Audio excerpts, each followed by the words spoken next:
Hey everybody, what's going on? I'm Fabian for Liberty, updating on the Iranian peace deal. Most of these peace deals, quite frankly, usually lead to greater war because there's all kinds of just inside cronyism, inside deals that are struck. On the day the deal is reached, the Iranian atomic minister, or whatever his title is, announces that they're going to build 2 brand new nuclear reactors. One of them costing as much as $11 billion. The Russians are helping the Iranians build these reactors, and supposedly it's going to be one of the most sophisticated in the world.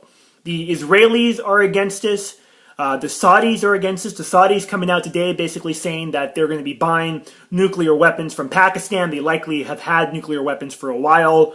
And really what it's going to create is a race for nuclear weapons. The truth is that if you're Iran, why wouldn't you want to have nuclear weapons? I mean, the Pakistanis have them, India has them, the Israelis have them, the Saudis have had them, although they claim that they don't, and now they're going to be buying it from Pakistan, which is really kind of the one-stop shop for all your nuclear weapon needs, if you will. So this is something that, in my opinion, is something to really watch. Saudi Arabia is saying that they were quite frankly shocked that they were left in the dark, that they weren't consulted on at all by the United States. Keep in mind that Saudi Arabia is supposed to be an ally of the United States. The only real reason we have an alliance with them is that we provide them military support in exchange for them, in essence, selling us the oil and selling their oil in US dollars. Notice how alliances, this is something that I've talked about within the confines of the global economic reset, the alliances that we've had in the world for the last 10 years, last 20 years, are fundamentally shifting and changing right now. Now, I don't think that's so much about Obama, but they've brought him in. Actually, that's what I think, that they've brought him in to basically upset the world alliances. I don't know if that's good or bad or whatever. I'm just saying take note of it, because one of the things that happens in the wake of the global economic reset, before and after, is that new alliances are formed. You're seeing this new alliance between Russia and China being formed, this kind of super alliance that include the Iranians being formed as well. Now, a lot of the other Western countries, quite frankly, are almost shocked that the U.S. has allowed and gone with this plan of allowing Iran to, in essence, develop nuclear power. Now, Iran has the right as a sovereign country to do whatever the hell they want. They don't need the U.S.'s approval for any of it. So this is much more than that. This is actually, I think, more of China and Russia, in essence, making demands to the U.S. and to the West. Now, look, you're going to let them do what they want to do, because the truth is we want to continue to buy oil from them. We want to continue to do business with them. Both of those countries, a major business relationship with Iran, and they don't want the West to upset it.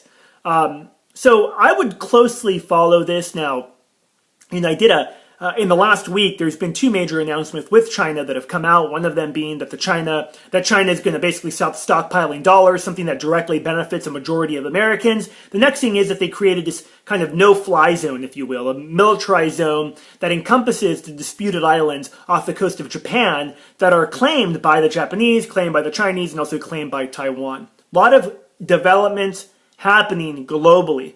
In my opinion, these are all centered around economics. I mean, listen to another major announcement that was done economically speaking, where they might start charging you for having a deposit at your bank. And why are they doing that? They're doing that because they want to fuel more growth. If you can't keep your money saved, well, then you need to go risk that money. At least that's the ideas of the international banksters at the Federal Reserve and at the central banks around the world. Now, some people, and I would say maybe like a total of 5 people out of the thousands that watch my videos, think that it's bad of me to have a free teleseminar where I'm going to break down really the last 100 years of global war, of U.S. involvement in war fueled by international bankers, and how it affects basically everyone within the sound of my voice. That somehow that's bad. That somehow it's bad when I post a video talking about breaking news when it's actually breaking news, but it's bad that I do that.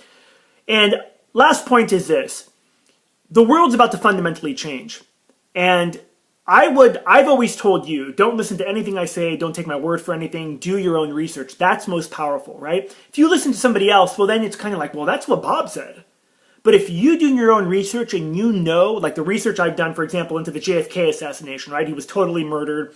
Same people that can get away with that can, of course, debase currencies. It's all run by the international banking cartels. Of course, that's what's happening, right?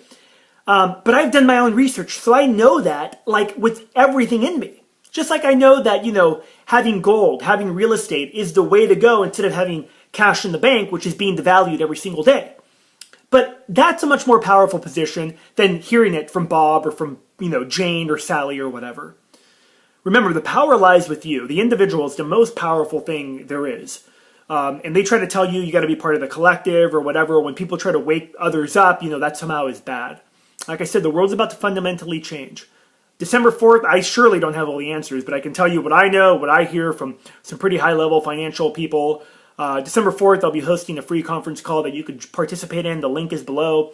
You can register, and it's going to be at 8 p.m. Eastern Time, December 4th. 5 p.m. Pacific time. It's going to be an hour long. I'm going to break down some really, I think, it's really the second phase of the global economic reset that I've been talking about for a year. It's the second phase of it, what to look for and how it's centered around actions that have been going on really for the last 100 years, or should I say have sped up over the last 100 years. They've gone on for some time before that.